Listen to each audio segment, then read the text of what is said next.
responsibility to be caretakers. Some of these teachings can guide us on how we move forward. One dish, one spoon reminds us to take only what we need and to ensure that the dish is never empty. The two-row wampum speaks to walking side by side in peace and friendship, respecting each other's paths while remaining connected. And the 7 grandfather teachings, wisdom, love, respect, bravery, honesty, humility, and truth, offer values we can all aspire to in our work and our lives.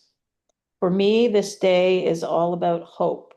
While we cannot change the past, we can choose how we move forward by listening with open hearts, by learning with humility, and by striving to live out these teachings in our stewardship and our relationships.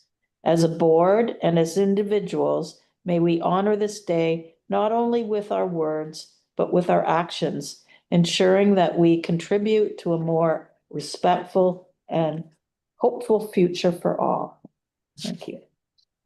Okay, so we're going to get going. So first order of business is the adoption of the agenda. So can I have a mover? Jerry and Peter.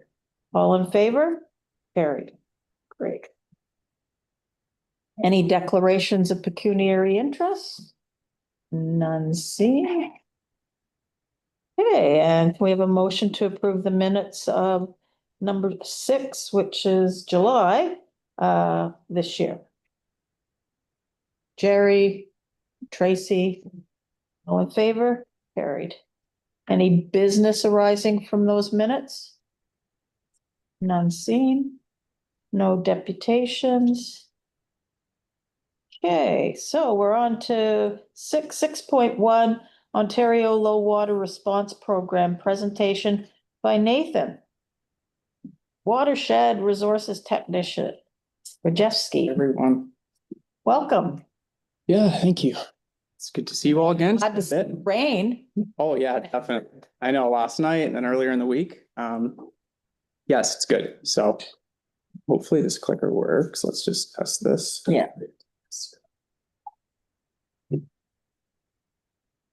Should I be pointing this anywhere?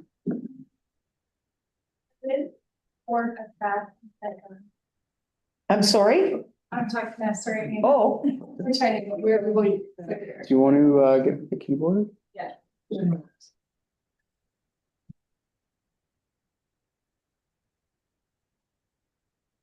Yep. Okay, let's try this.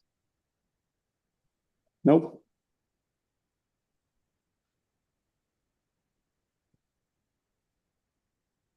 There we go. We'll just click through them. Yeah. Okay. Perfect. Try that. All right. Thank you. Okay. So, yeah, it's been a while. So I just wanted to give you an update on what's been going on with low water. So I'm basically going to just talk about the program quickly, why we do it.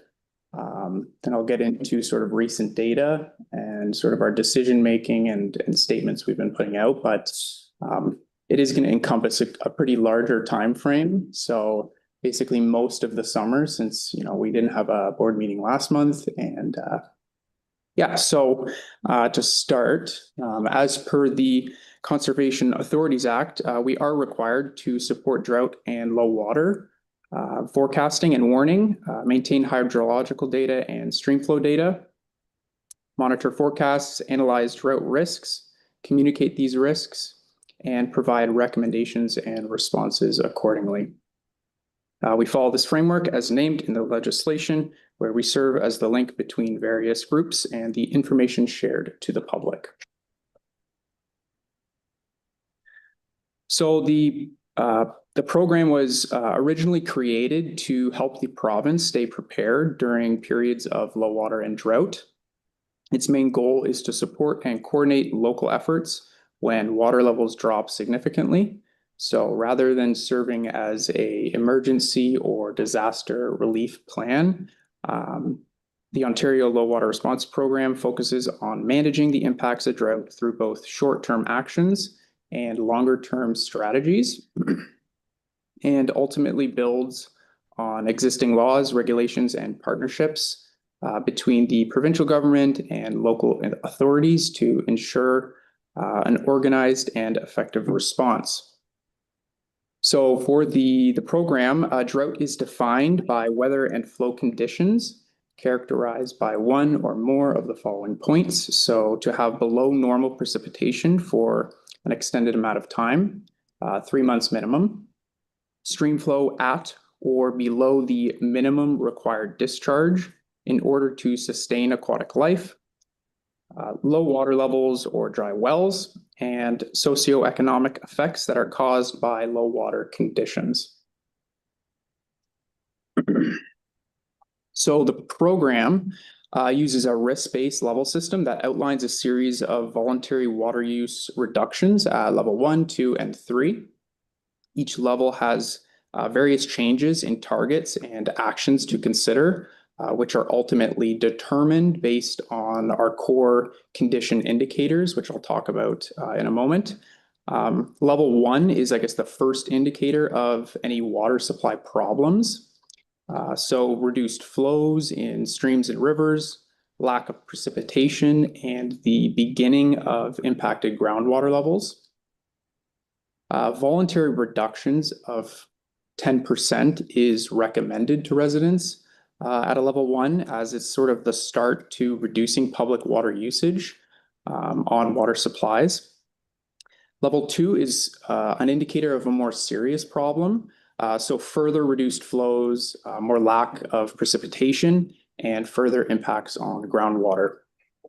Similar to level 1, voluntary reductions in water usage of 20% is recommended at this level, and municipalities would have or are considering implementing bylaws surrounding water usage.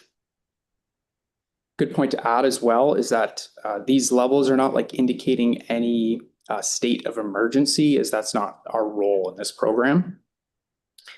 And then last is level 3, which is a clear indicator of water supply failure and tells us that we have sustained a lack of precipitation for a long period.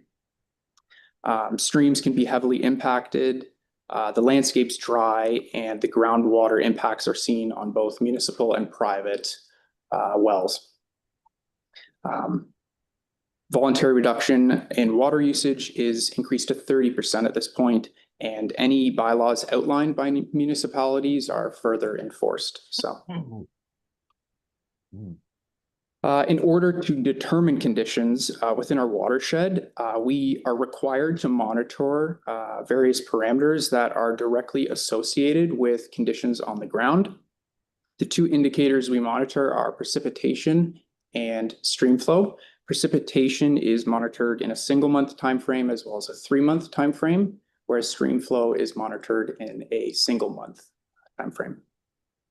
Precipitation is an extremely important part of this program, as you can, assume, as we know that if you don't get any rain, then there's no recharging of our reservoirs, so your lakes, your streams, your rivers, that require surface level inputs from precipitation.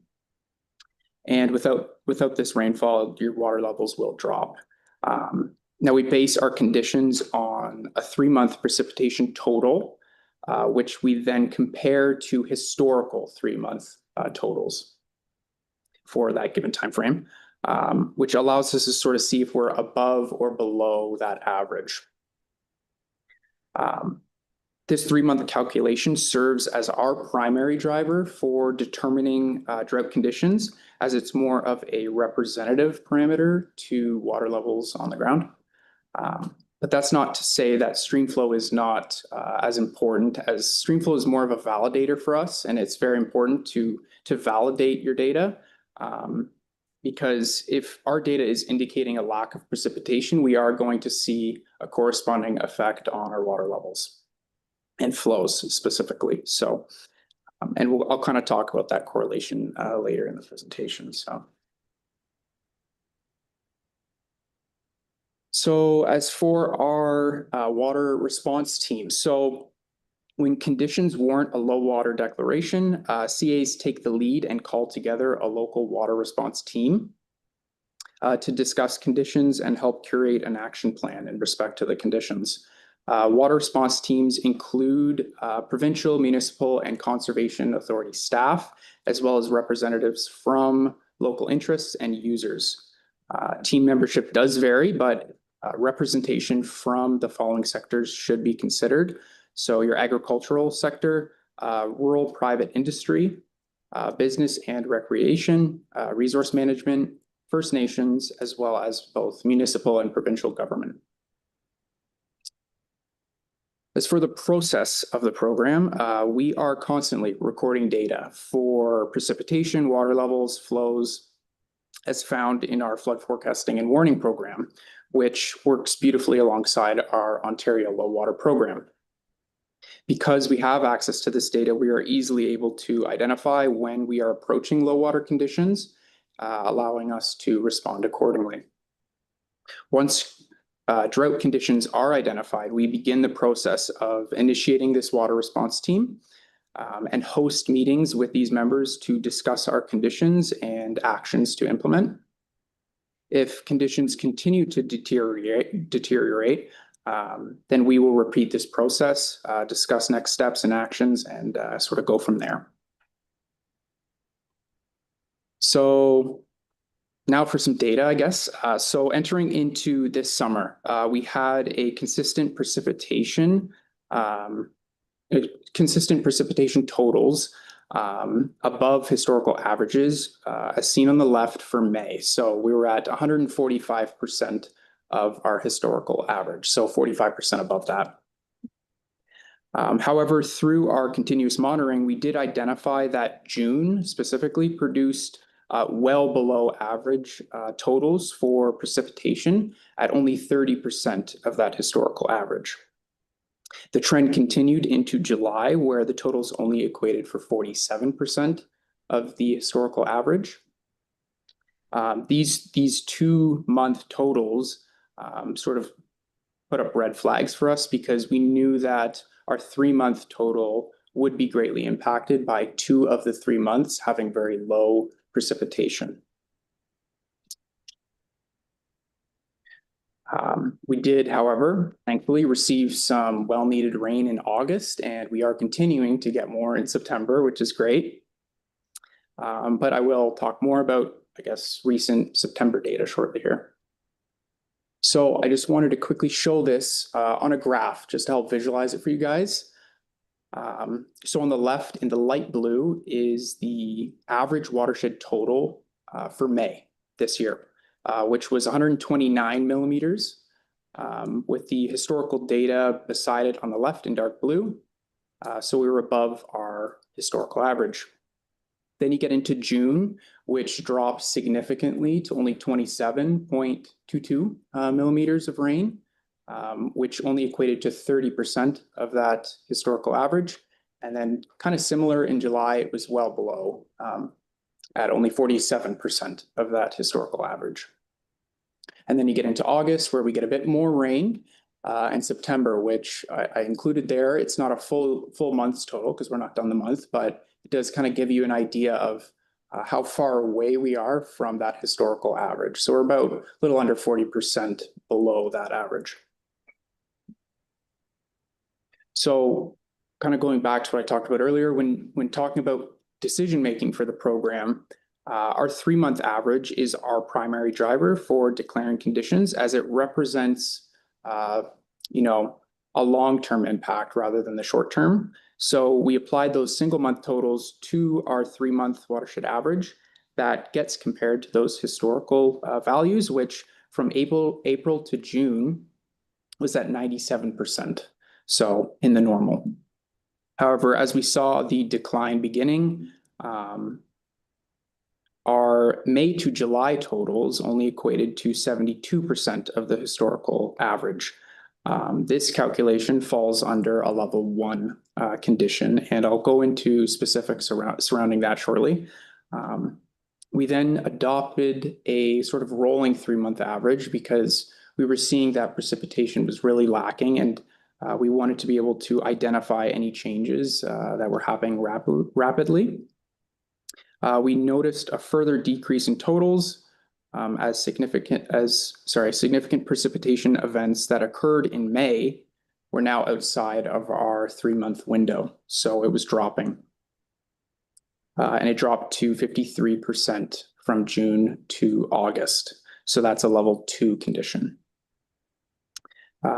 Again, we got rain in August and September, so hopefully we can start to get closer to level 1. And if you see on the right there, I did a rolling 3-month calculation from July 22nd to September 22nd, and it brought us, the rainfall recently brought us up to 66%. So we are in a level 1 condition right now, but in order to stay consistent with the program, we're going to make the decision at the end of the month as to if we're going to fully go into level 1, but currently we're still in level 2.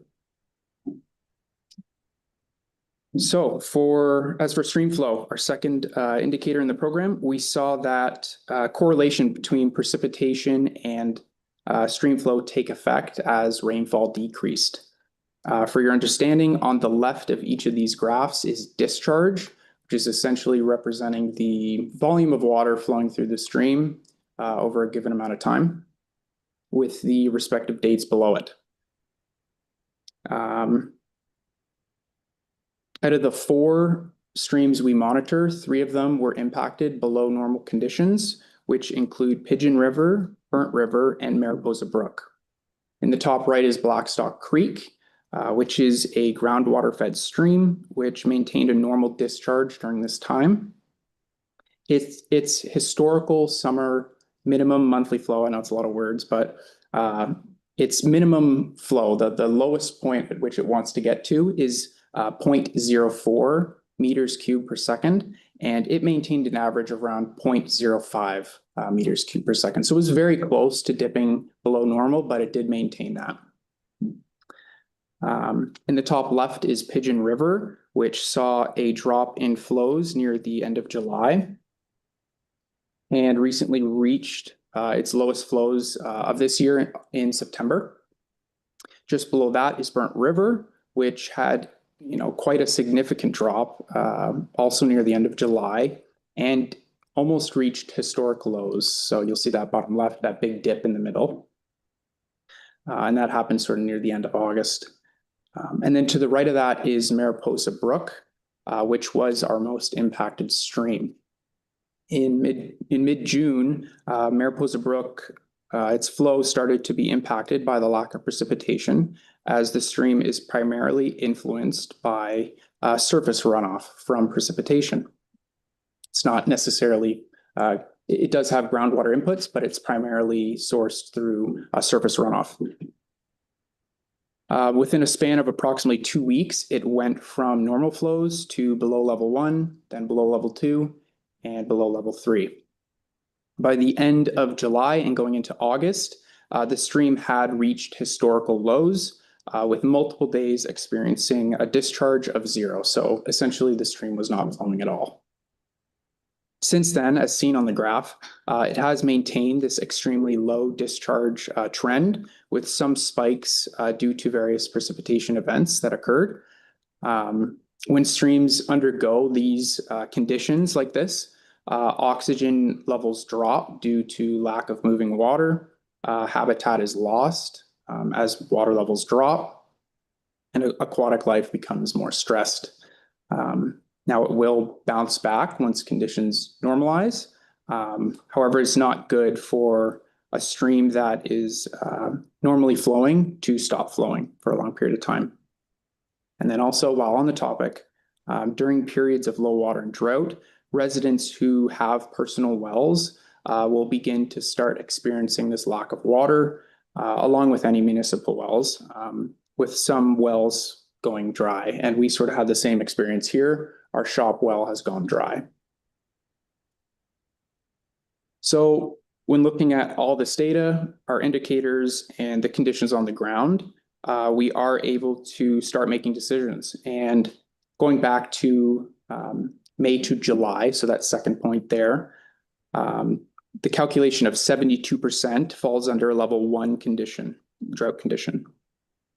And with this knowledge, we brought together a water response team and issued a level 1 drought statement on August 14th. Through the statement, again, we recommended residents to reduce non-essential water use, indoor and outdoor, and voluntarily try to reduce their overall water consumption by 10%. As the month continued, we adopted the rolling 3-month average, as I mentioned, and noticed a further decrease, which indicated that our watershed dropped to a level 2 at 53%. We then issued a level 2 drought condition statement with the approval from our water response team on August 27th. Similar to the other one, we reiterated similar recommendations to residents, reduce non-essential water use, and then bumped it up to 20%, aiming for residents to reduce their water usage by 20%. On September 12th, we held our second water response team meeting to voice these changes and see what our watershed was looking like from other people's perspectives. Currently, as mentioned, we have received well-needed rainfall, and our rolling 3-month average has put us at 66% of our historical average for the last 3 months. And this was primarily influenced by the recent rainfall in the last couple days. On the 21st and the 22nd of September, so just earlier in the week, we did get approximately 22 millimeters across our whole watershed, and that's a great bump for us, so it definitely helped. So following the statements we posted for both level 1 and level 2, we reposted the information on our social media platforms, while also outlining them in both our August and September newsletters. Various media outlets picked it up, which was great. We saw that on Peterborough Examiner, Chuck's TV, a random YouTube channel, which was interesting, and also Kawartha 411. And as we all know, social media is like the best way of spreading the word now. So we are going to continue to do so as long as these conditions persist. So hopefully a lot of information, but hopefully it did outline our timeline from the last few months, our process of identifying our conditions, the data we used, and our rationale behind our statements. Our next water response team meeting will be held in October, where we will provide updates as we always have.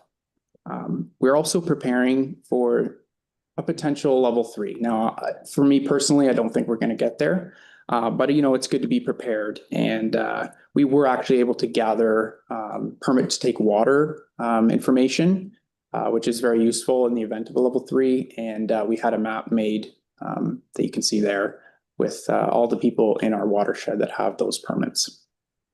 So I'm confident, though, that in the next month, we should be able to get out of level 2. As I mentioned, we're almost already there.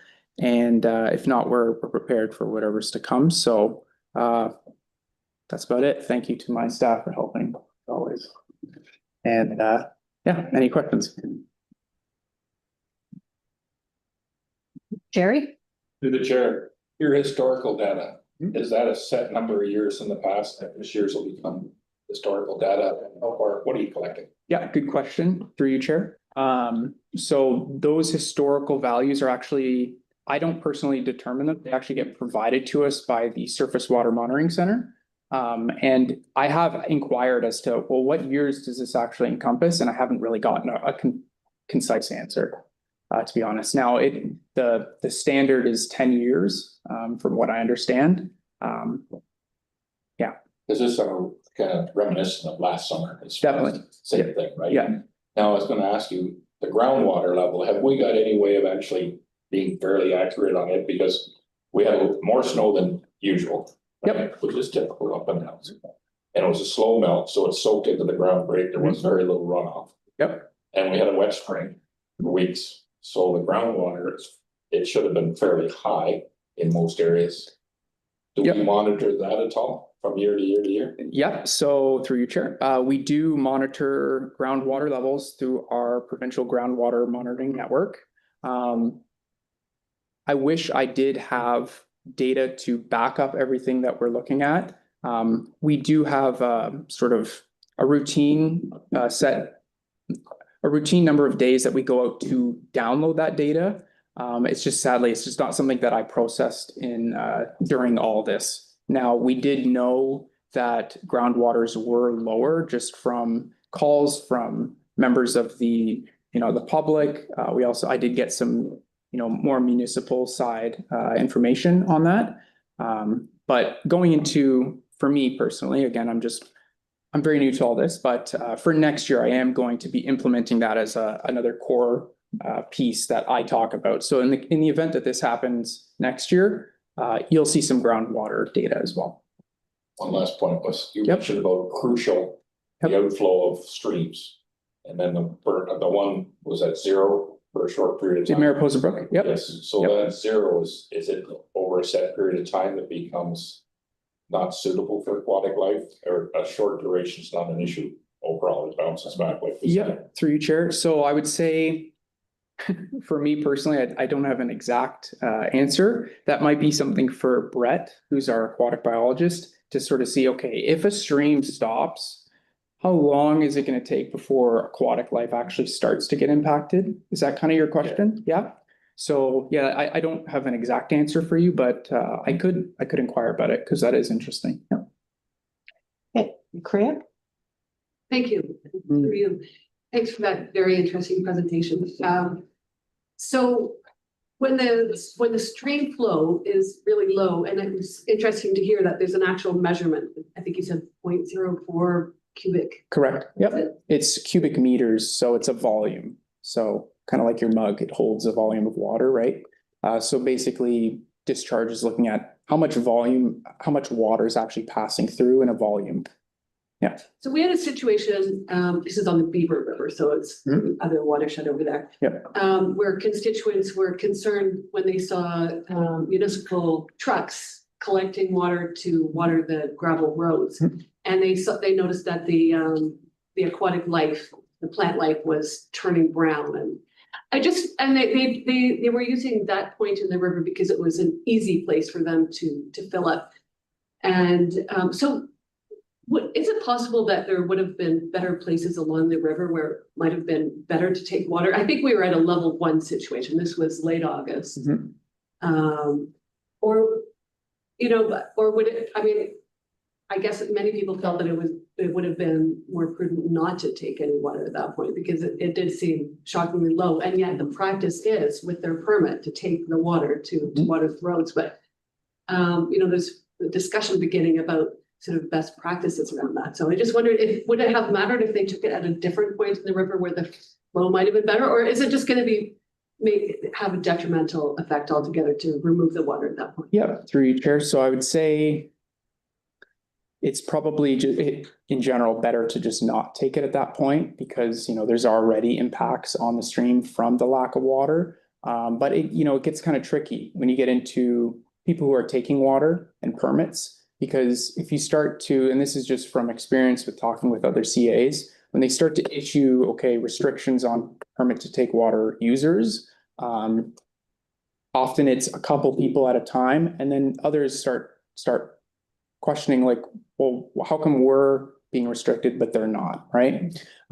So kind of to go back to your question though, in terms of on the stream, is there a better place to take it? I would say possibly. I don't know. It's kind of a tough one for me.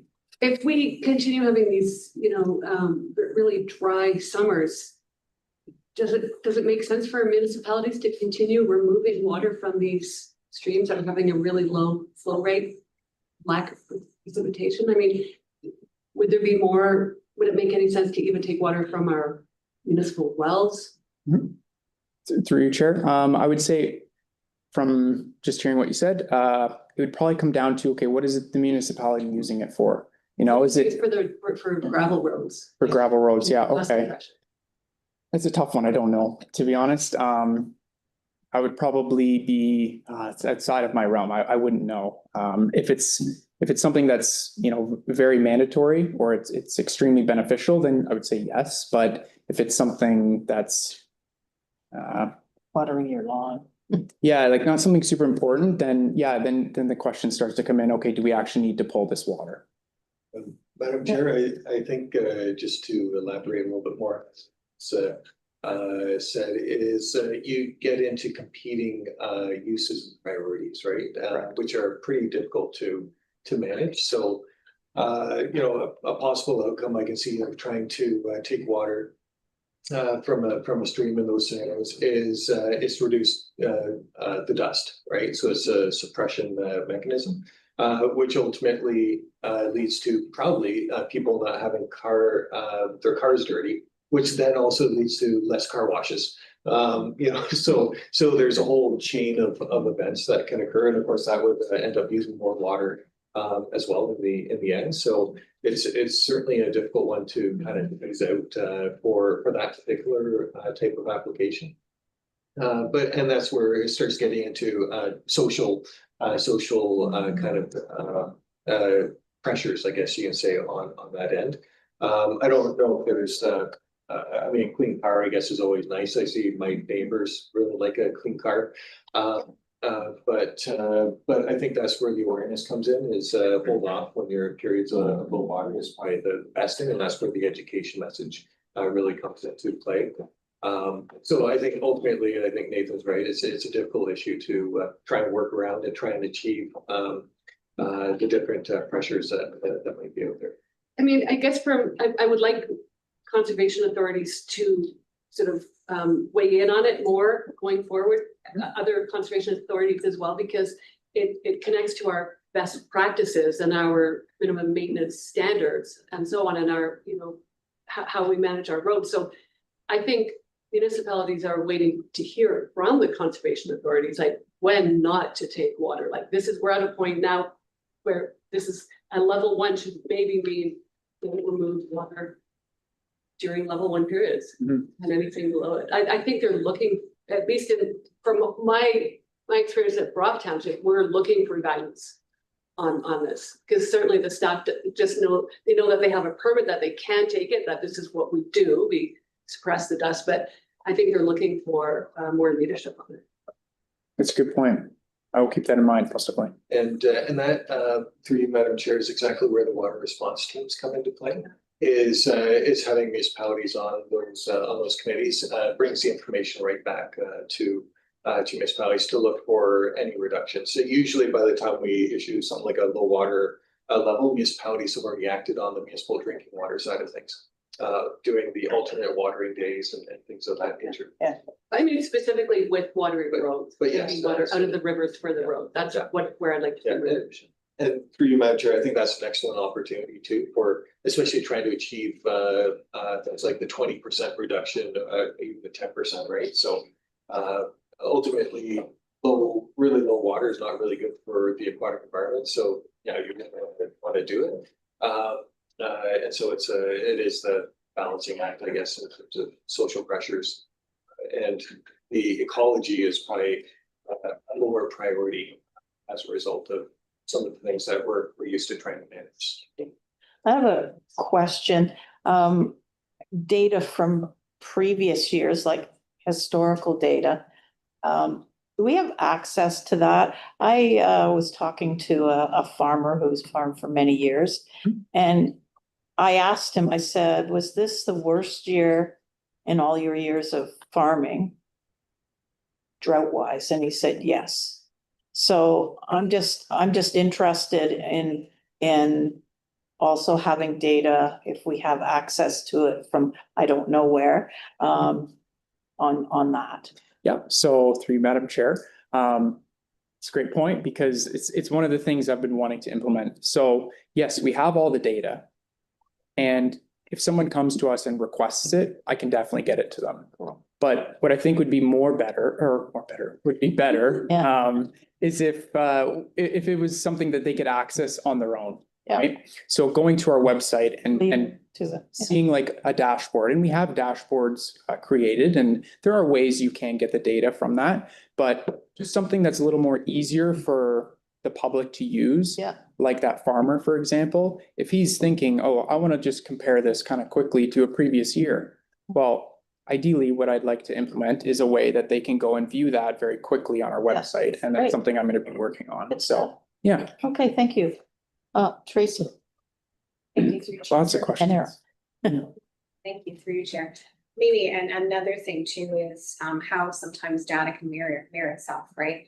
I mean, in this particular summer, we have a drought, but we also had the highest longevity of temperatures. Like, 16 days of Yeah. 90 plus, which really impacts. So there's multiple layers of data, how, the whole system probably rolls out as well. It's just more of a comment. Yeah, for sure, agreed. Yeah. Harold? Yeah, yes, through you, Madam Chair. Thanks, Nathan, for that presentation. It's good.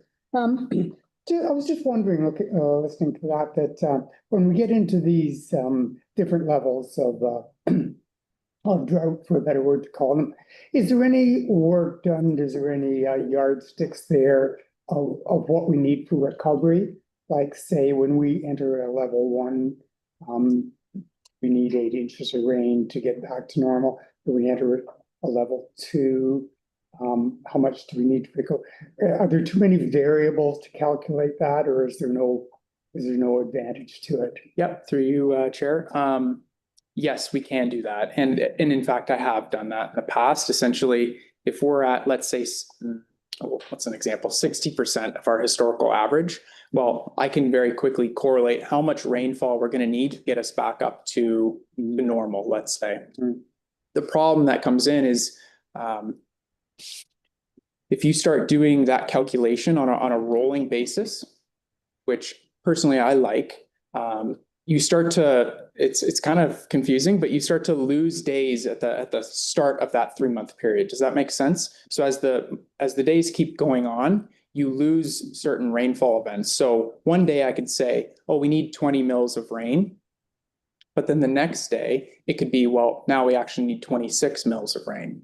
And it's just dependent on your time frame and your calculations, but it's definitely doable. And it's definitely something we've internally used sort of as a guidance, like, oh, well, how much rain do we actually need in order to get out of here, out of this level, for example. So I don't know if that answers your question, but. Yeah, pretty much. I was just thinking of kind of what Director Richardson was saying too. There would be many variables about how dry the ground had got, the atmospheric conditions, how dry the air was. Could there be a lot of different factors affecting that? Anyway, thank you. You, Madam Chair. With the water, being able to take water from the rivers, especially during this season, what kind of restrictions do the permits hold regarding salmon runs, for instance? Right now, the rivers are very low, and there's salmon can't make it down there very far currently. So do you put them are they not allowed to take from those certain water courses, or do you put a cancellation or stop to drawing water for access use, like roads or other items that it's used for, and just say, no, you're not allowed to take from there right off the bat, or we're canceling it now? Through you, Madam Chair. So great question. And I like it because I like fish. So in terms, The kids can follow along. yeah, it's crazy. It really is. I mean, even our pond here is like practically none, but in terms of your question, so I don't have a concrete answer for you. When it comes to restricting permit to take water, it's not something that I've had experience with. Now, through talking with other CAs, I do know that when they do issue restrictions on those users that have the permit to take water, it's based on where they fall. So if you noticed in that map, there's different sectors that the permits are tied to. So in terms of a fish perspective, because it's your question is people that take water in an area where there's fish active, can they be restricted because of the impacts on the fish? Is that kind of your question? Yeah, on a known migration route, known spawning right? I mean, Yeah. is it just right off the bat restricted that you can't pull from that water source, you got it? Or is it, can you implement something that once it gets to a certain bar, there's no excess water? It's something I have to follow up, but it's a great question and I'm gonna look into that because that's a good point. Very good point. Could I suggest that you've had a lot of questions and that another report come forward to? Sure. Yeah, that's fine. Yeah, to deal with all Problem. those questions. Yeah. Yeah. Permits. Mark, did you? Yeah, just a couple of points, just for some interesting information or clarity, further to Harold's question and Yes.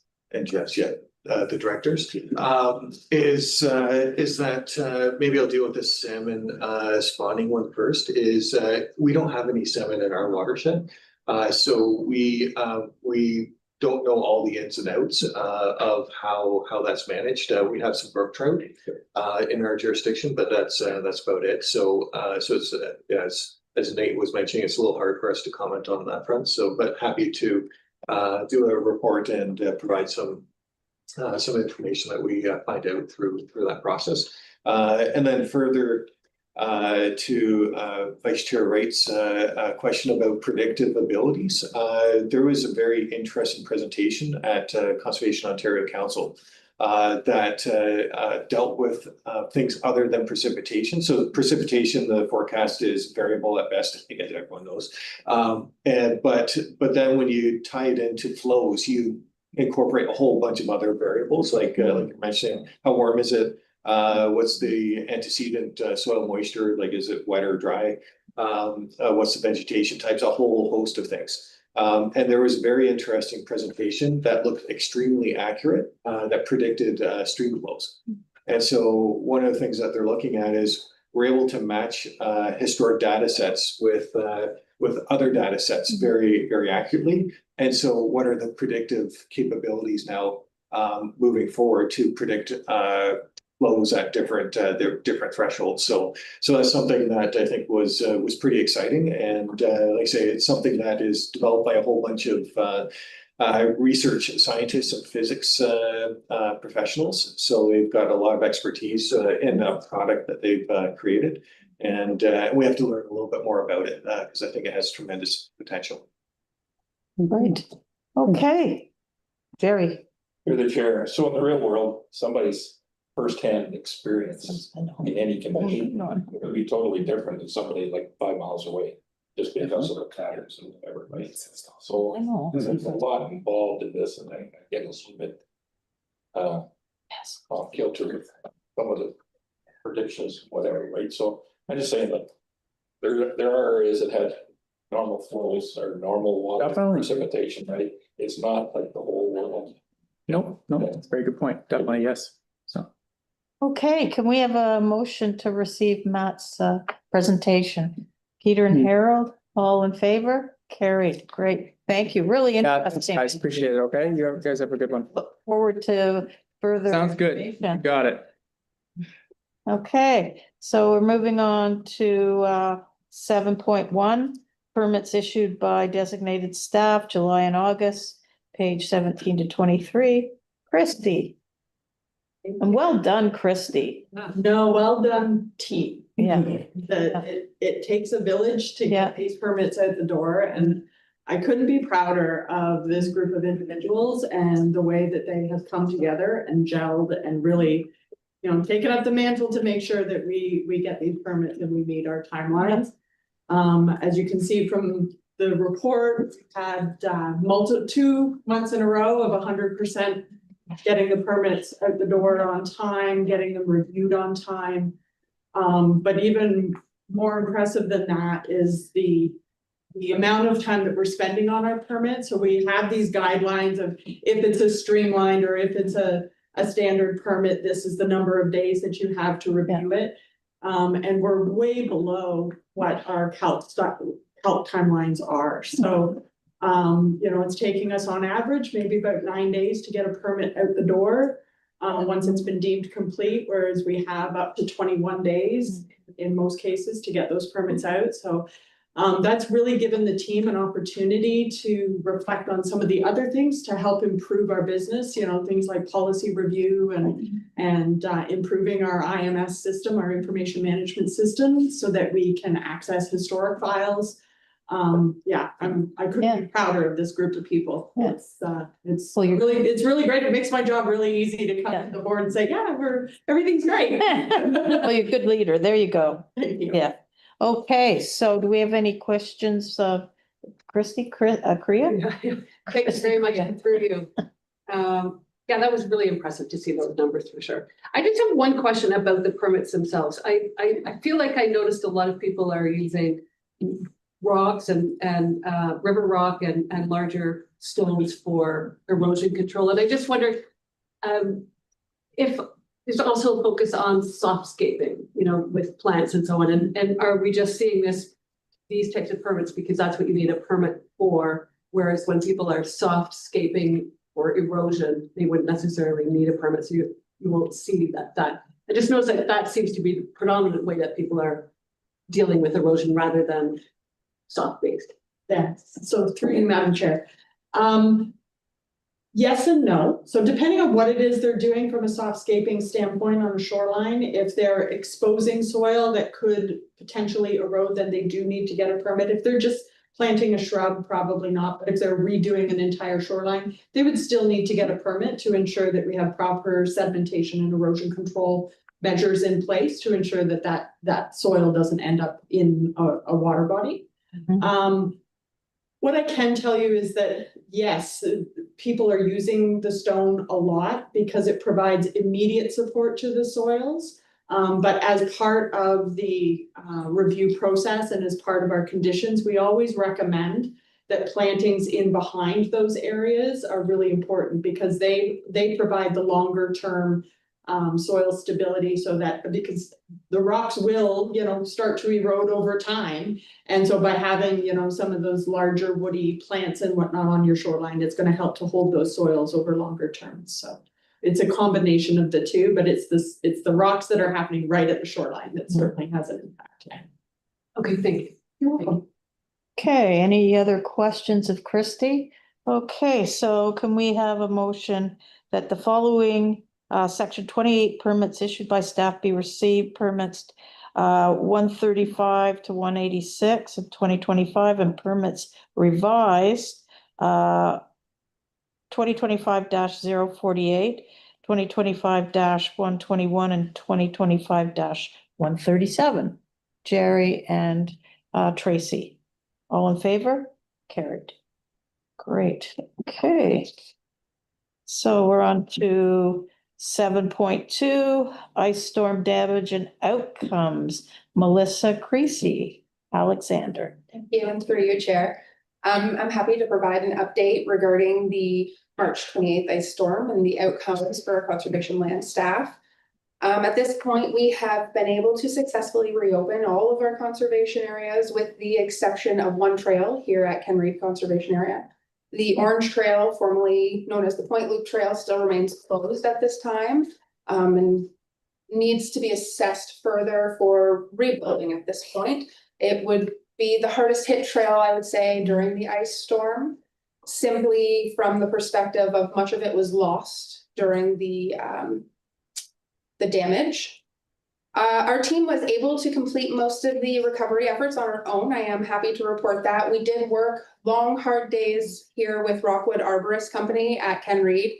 This was the CA that required the most amount of professional services, requiring us to bring in spider lifts to not only clear trees, but to work to preserve some of the trees where we could. So for example, we have a very beautiful old oak tree out on our accessible trail that the staff worked very hard to be able to preserve so that guests could continue to come back and visit the tree. So it wasn't just about clearing for us, it was also about preserving where we could.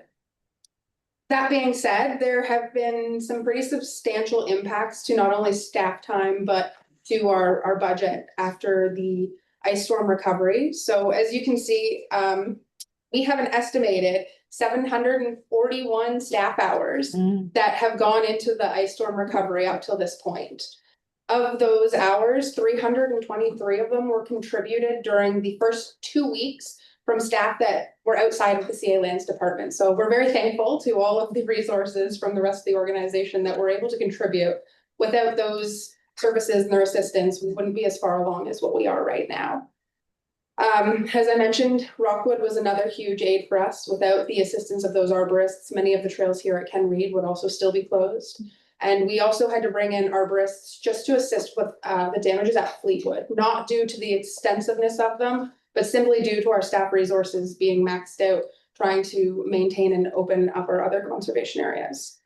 We're also estimating that at this point, there have been an estimated $45,000 approximately in additional contractors and supply expenses that we simply were not anticipating this year, bringing in those arborists, doing chipping, purchasing additional supplies.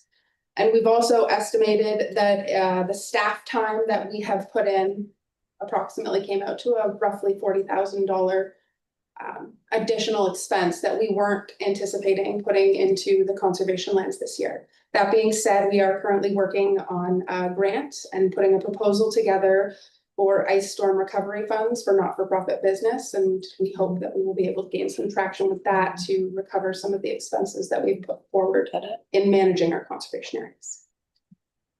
Tracy? Thank you, Chair, through you. Thank you for the report. And we all know how these expenses of cleaning up can get out of hand. Yeah. Too well. When you were doing some of the work in some of these areas, did you take into account some of the widow makers and stuff that were off the beaten track as well, just so you don't have those reoccurring issues, you know, if we get a lot of heavy snowfall or whatnot? So you guys kind of everything at once, so. Yeah, so thank you, and through you, Chair. Thankfully, one of our technicians that we do have on staff has a very long history as an arborist. So those were some of the items that he was also flagging for trails as well. So not only did we have to go through for initial cleanup, but we were also looking for items, as you mentioned, further off trail, because as we've experienced, as the storms persist, it means going out and having to clean up again and again. So we have been trying to limit the number of times that we have to go out and repeat those services. Very thankful to our summer staff for the season as well, because not only were we dealing with trees coming down from the ice storm, but because the recovery efforts ended up taking so long, nature was reclaiming some of those trails. So without the efforts of our summer students going out and doing the extra additional cleanup work, we'd probably still have trails that needed a lot of extra grooming. So we are trying to minimize that and deal with any widow makers or dead trees that we see off to the sides. I think that's smart because it's going to save you money in the long run. With that grant, is it 100% or is there percentage 85? Yeah, so we're right now, I'm still investigating some of those details. We've had to go through a little bit of insurance first. It's all through insurance and the government that they put out, the ice damage recovery fund. I do believe at this point it would be 100% recovery, but that also is dependent on what portions that of insurance would cover. From our experience and my investigations with our insurance to date, none of the storm damage would be covered for our trees, as it's all considered a natural occurring hazard. So, Not good. Oh. It's really a charge. That's in the budget talks. Hey, Jerry? Chair, you mentioned earlier about assessing the trails moving forward. Who will do that assessment? so our staff are working on it. However, as part of the quote, we are also, part of the grant, I should say, we are also allowed to include future expenses for this. So I'm going to be having a contractor come out to give us a quote that we can include in that grant application so that we can look at having Point Loop reopened and have those expenses covered as well. I didn't think we had a chance. Through you, Madam Chair, just further to that, we did inquire earlier about our eligibility for either of the two streams that the province has offered to assist businesses and municipalities in cleanup. We did hear back from them, and it was not a positive reaffirmation that we were even eligible. But we are going to put forward a grant anyway to make sure there's a firm decision from them on that front. So that's our tactic at this point. Do you need any support letters or anything like that? Support letters, I think, are always beneficial. We can certainly include it in the application, as an add-on. And I think, just by virtue of having that application forward for them will be important for them to make a decision more as a objective, application as opposed to, an inquiry. Okay, great, okay. Any other questions? Okay, can I have a motion to receive the report? Tracy and Kriya? All in favor? Carried. Okay. So we're on to 7.3, Project Ignite. Nancy Aspen. Thank you, Madam Chair. So I'm really excited today to update the board on a project, Innovating Greenhouse Gas Reduction, Nurturing Institutions and Training Enterprises, also known as Project Ignite. This project is led by Eco Canada and is aimed at driving innovation in greenhouse gas reduction for a low carbon economy. It will facilitate low carbon technology adoption, workforce development, paving the way to significant greenhouse gas emissions across Canada. Project Ignite is strategically designed to address key climate changes, limiting the widespread adoption of carbon technologies and practices. The Government of Canada has invested $1 million into this program this year, and Kawartha Conservation was selected of 30 organizations across Canada to participate. Hey. So by participating in this project, Kawartha Conservation achieves two actions under our 10-year climate change strategy. So under the Protect and Restore pillar, reducing greenhouse gas emissions for climate action, this action aimed to help us implement a carbon reduction action through our Kawartha Conservation operations. So that includes energy efficiency measures, replacement of gas operating equipment, transportation initiatives, and waste reduction to efforts to minimize the organization's carbon footprint. But also another key action was conduct a comprehensive carbon audit of Kawartha Conservation operations. This audit will assess and quantify the organization's current greenhouse gas emissions, providing data-driven foundation to inform and guide future carbon reduction initiatives and strategies moving forward. So we signed our partnership agreement with Eco Canada back in May of this year, and we will continue to work with Eco Canada on this project until February 2027.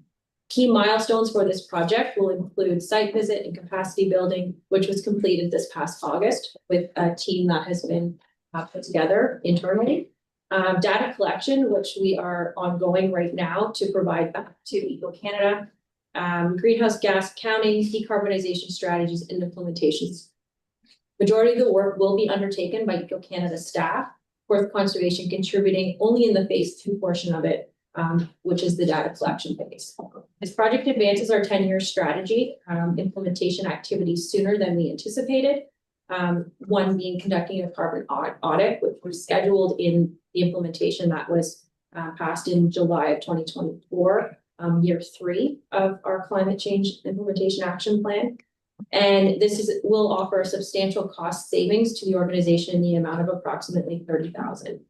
So by the end of this project, Kawartha Conservation will be entering year 3 of the 10-year climate change strategy implementation. Project Ignite will have given us a complete carbon audit for the organization, outlining baseline information on greenhouse gas emissions and providing us with an excellent tool to calculate future greenhouse gas emissions as well as decarbonization strategies to implement to reduce greenhouse gas emissions into the future.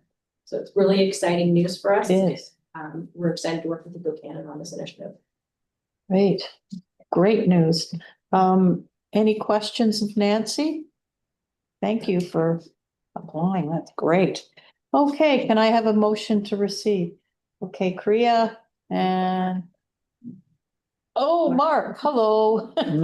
There we go. That's on the agenda. All in favor?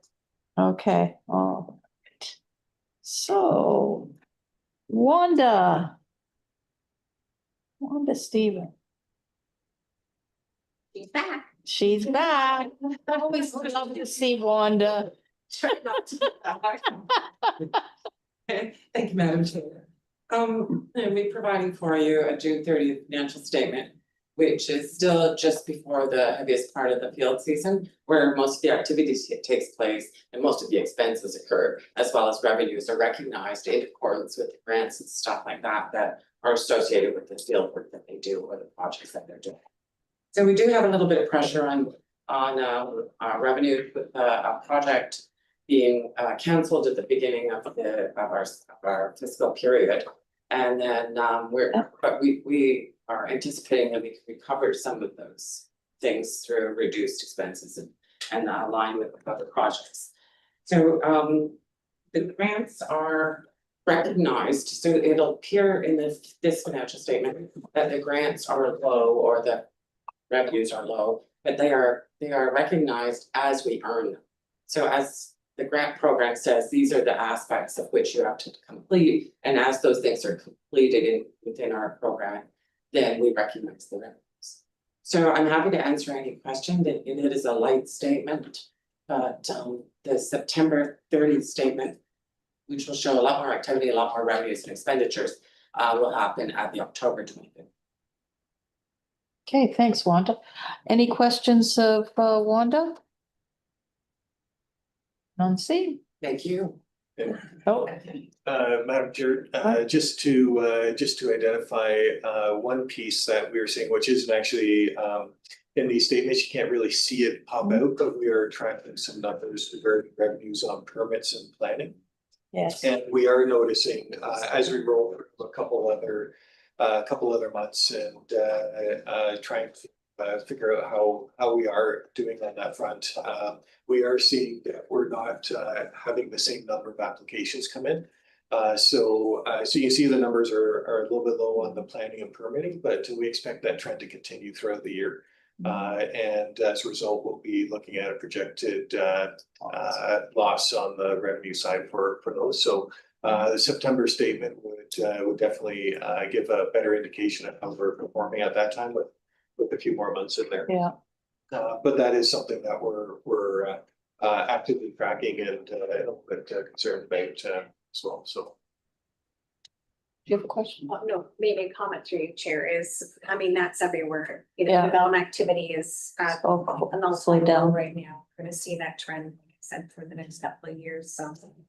I don't think it's concern, but I think everybody's got the same concern. Okay, and I have a motion to receive Wanda's report. Jerry and Peter, all in favor? Carried. Thanks, Wanda. Yeah. Okay, 7.5 CIO report, Mark.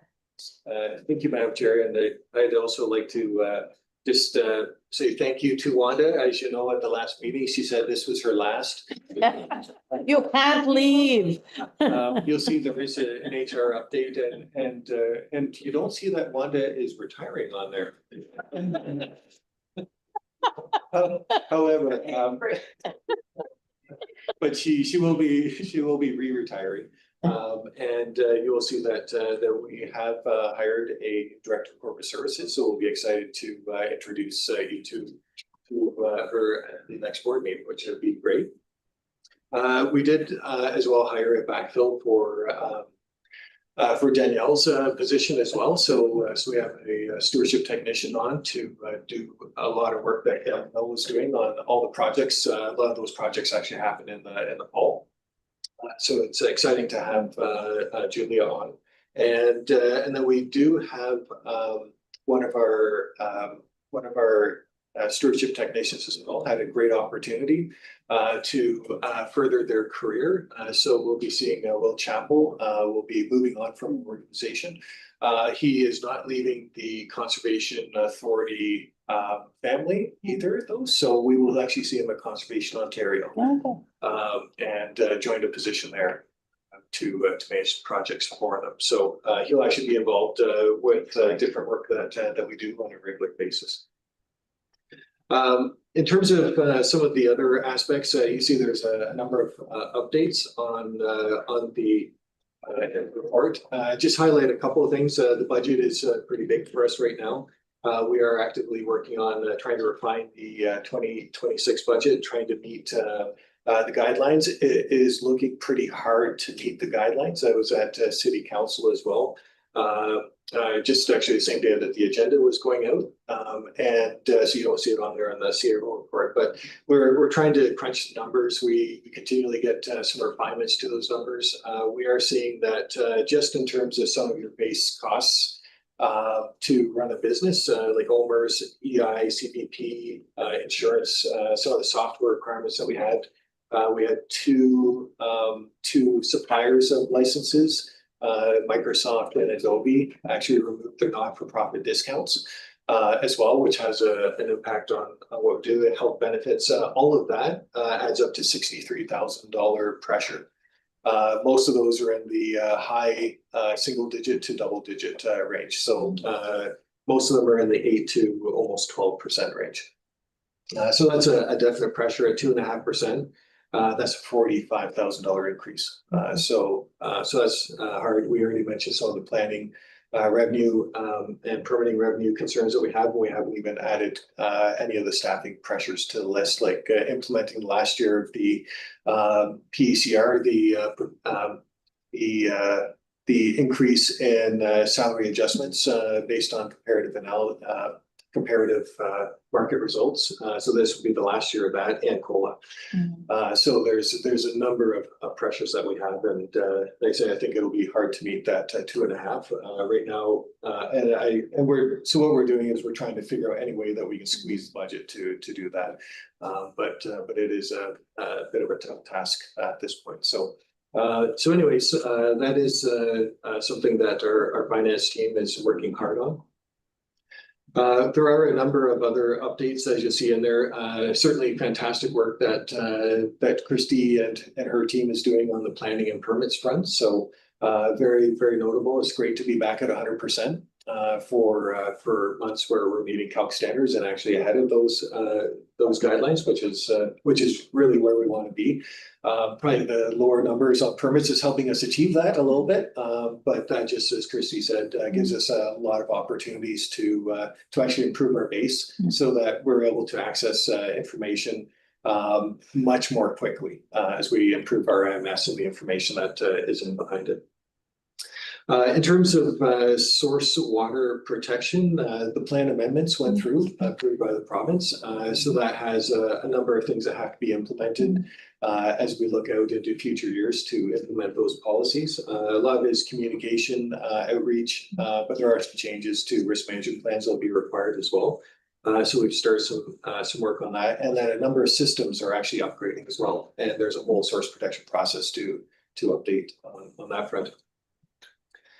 The Greenbelt walks and hikes are extremely well received, which is great. I think we have included a picture there for you as well, which is you see the attendance for one of those events. And I think it's great that we're able to receive some funding from the Greenbelt Foundation to do those. We have the Talking Forest, which will be released soon, and we have some things planned. I think we'll bring it up under new business for that. But the Talking Forest is redeveloped now, and we've got we've been repopulating the Talking Forest hikes that you can do on that front, and have some things in store for you guys. So pretty excited about that and releasing it back out to the community.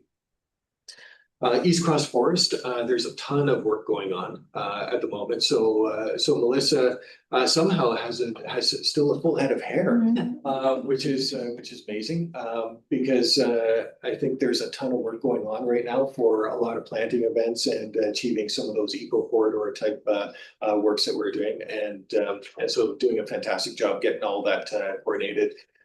We have some tiny forest work that is going on, as well as replanting of the bowl of Durham East Cross Forest. So some work to do yet on that front, but a lot of work's going to happen in the next couple of months.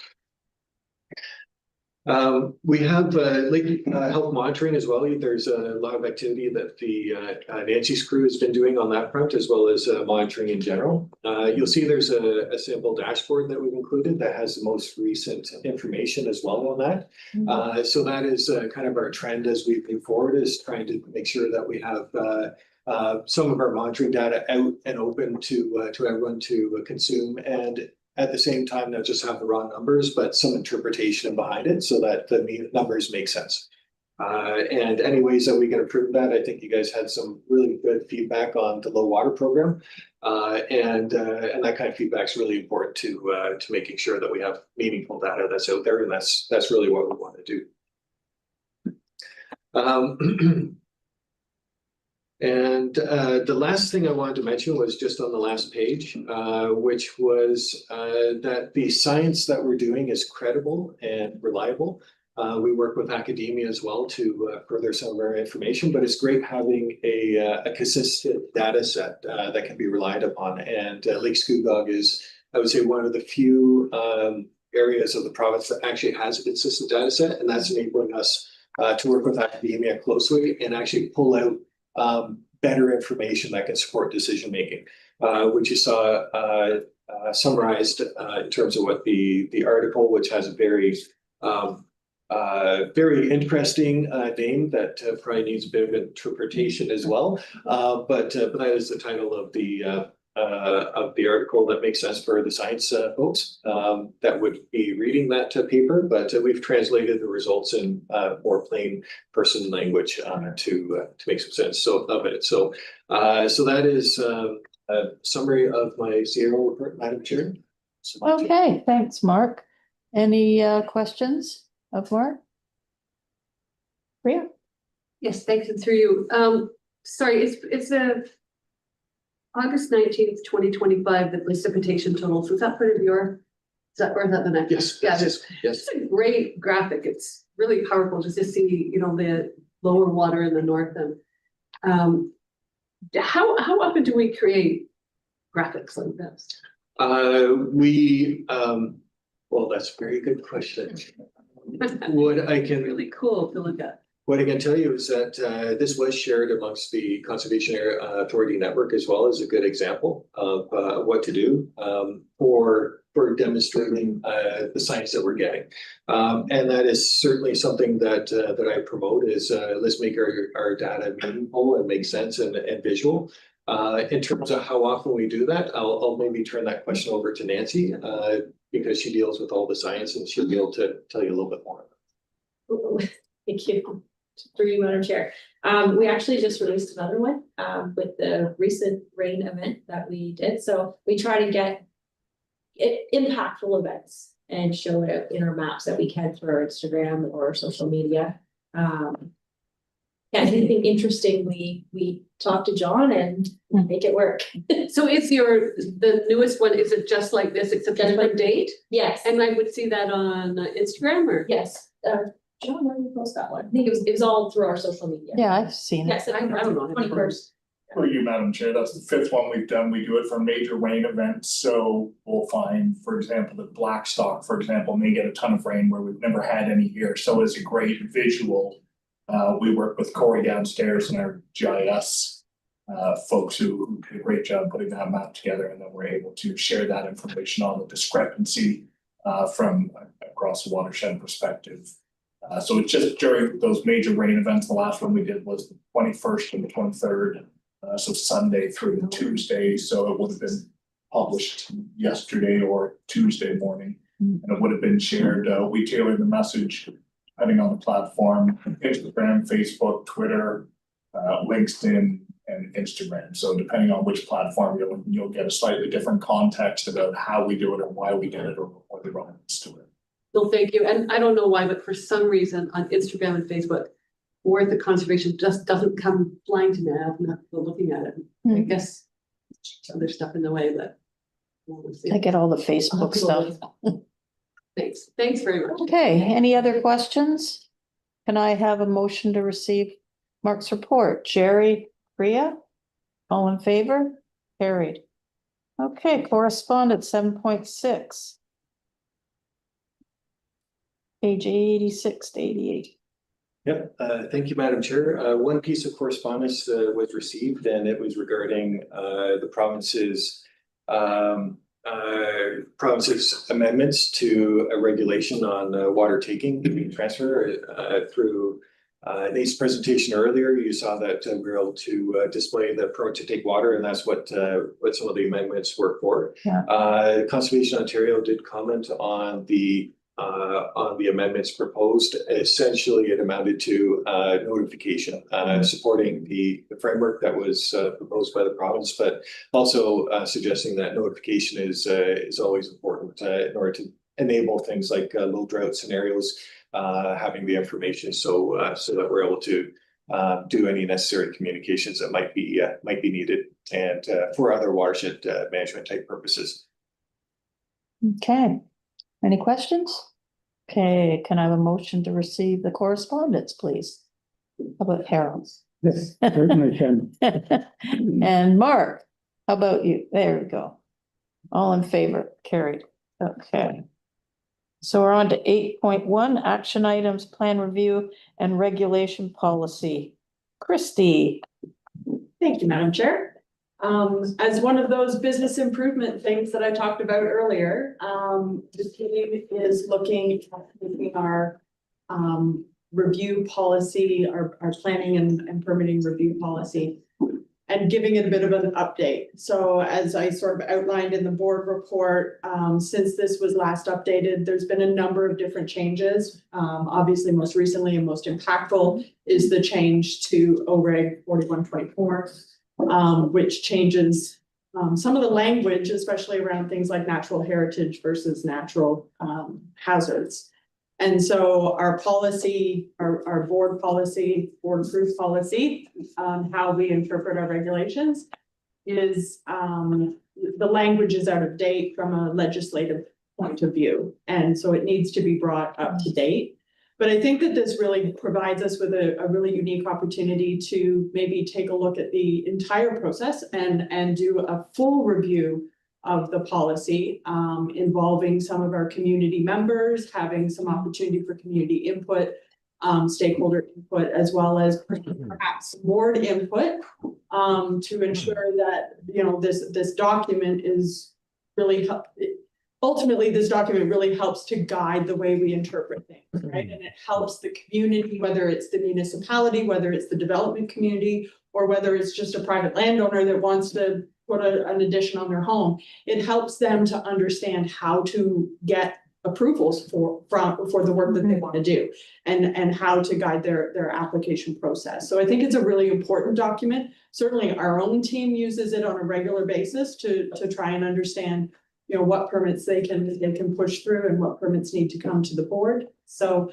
I think, you know, I've put together a bit of a timeline that right now I think it's important that our staff go through from a legislative perspective, make sure that the language, if we're going to go out and engage with some of our stakeholder groups, I think first we have to do an internal review from a legislation perspective. Let's get that language updated. Let's make sure that everything is in compliance with what the current legislation is. And then maybe start to engage some of those community members, whether they be other conservation authorities or provincial staff and provincial agency staff, excuse me, as well as our municipal partners, and then look to maybe the agricultural community, some of the other and the development community to start to get their feedback, whether or not the language is understandable, if there's anything in there that's creating some misunderstandings. Bring it back to the board for review and approval. Probably the final review and approval would be, we're aiming for July, in order to have an opportunity to really meaningfully engage with our community in a meaningful way. So, as I mentioned, though, this does offer the opportunity for the board to get involved as part of that steering committee, engaging with our community, as well as gives our staff an opportunity to sit down with the board. So as we start to go through that legislative review, if there was an interest from board members to strike a subcommittee that wants to sit down and go through that document from a legislative perspective at the beginning even, and then start to steer it through, perhaps sit on some of those stakeholder community engagement meetings so that you have a better understanding as to some of the needs of our communities, we would welcome that opportunity as well.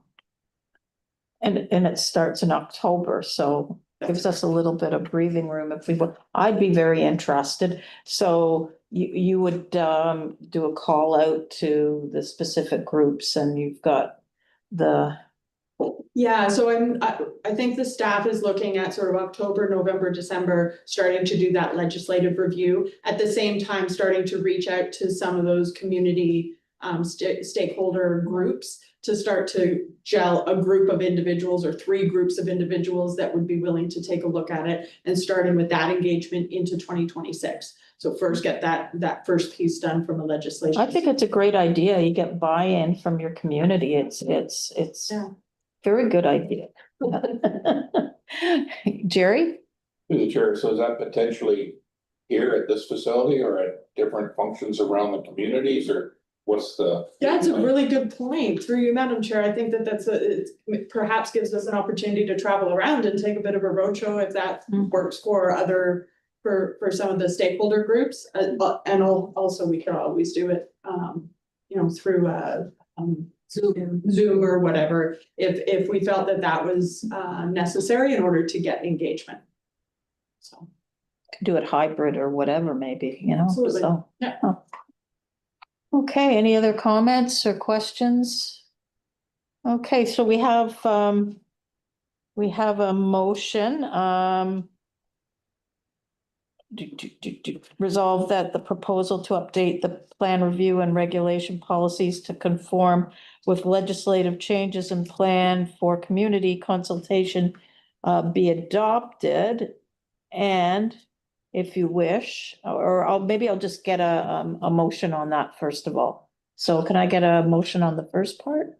Okay, Tracy and Jerry, all in favor? Okay, and this is the second part, and that a board subcommittee be established to input and guide the policy review and update process.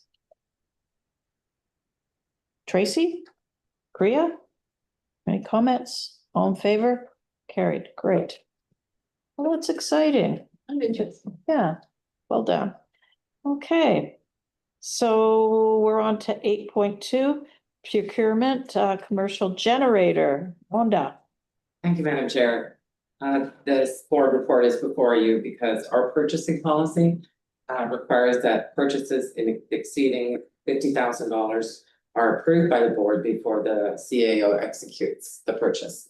So the recommended resolution is to approve the purchase and installation of a generator of $53,877, which was previously budgeted at the June board meeting as $60,000. It is the lowest quote.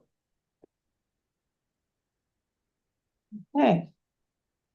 Any questions? No? So to you, Madam Chair, to the CEO or to Wanda, so this is previously budgeted and the funds are allocated for this already. We won't be stealing from somewhere else for this, so it's good to go. Yes, through Madam Chair, this was part of an earlier budget decision that was approved by the board earlier this year, and this was following the fallout of the ice storm. Right.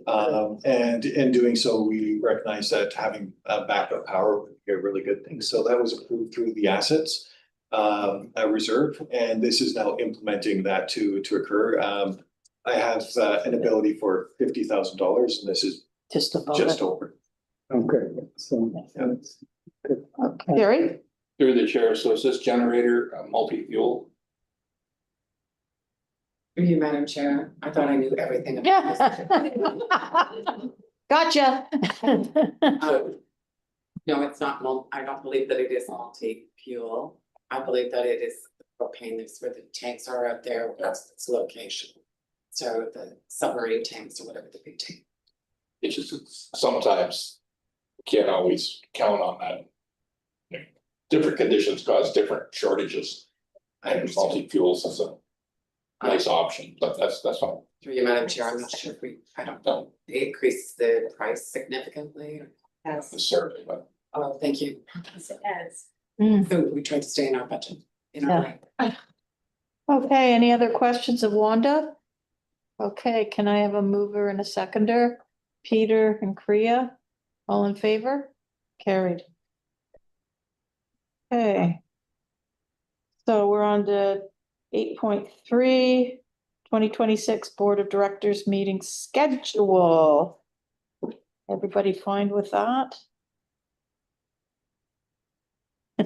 Very The only- 2026 already. I know, that went fast, didn't it?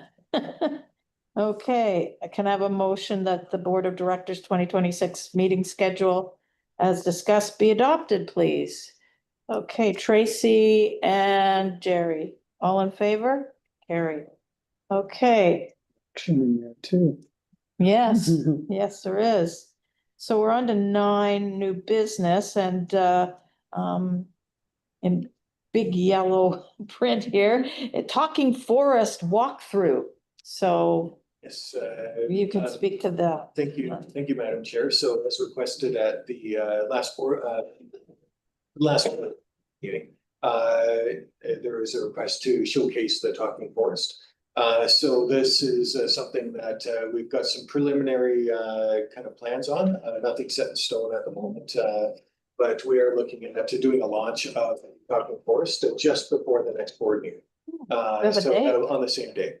Oh, that's So- good. So just to make it a little bit easier for everyone, and kind of ties in with the vision, I think that the board put forward at the last meeting, which is to experience a little bit about the Talking Forest and showcase some of the LID technology over at the field center. So there will be some other trails, of course, that are loaded up as well in terms of some of the forest trails that we have and have the trees speak to you.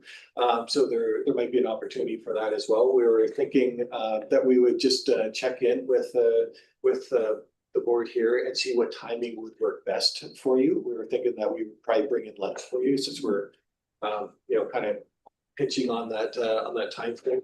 And provide enough time for the launch before that. So our preliminary thought was somewhere at 11:30 or 11:45 as the latest date, but 11:30 seems like a reasonable. 11:30? I think Sure. That works. 11:30 is good. 11:30. Yeah, okay, great. That's So great. what we'll do is we'll send out some additional details with the agenda package and fun. and make sure that's booked in your calendar as well. I look forward to that. Okay, so any reports and updates from any of the board? Rhea, no, nobody? No big environmental changes or things that you've done? No, well, that's fine. That's okay. Just happy it's raining. Yes, it's raining, hooray. My, Looking like a significant rain, is it beginning to? it is. Okay. Yeah. Right? Yeah. My grass is greening up, not that that's great, but my vegetable garden's now taking off and I just going, okay, what's gonna happen in the next month? Very. It is, it's very odd, it's just that, yeah, it's very odd. Anyway, okay, can I have a motion to adjourn, please? Sure. Okay, Harold and Mark. All in favor? Carried. Thanks a lot, folks. Okay. Thank you.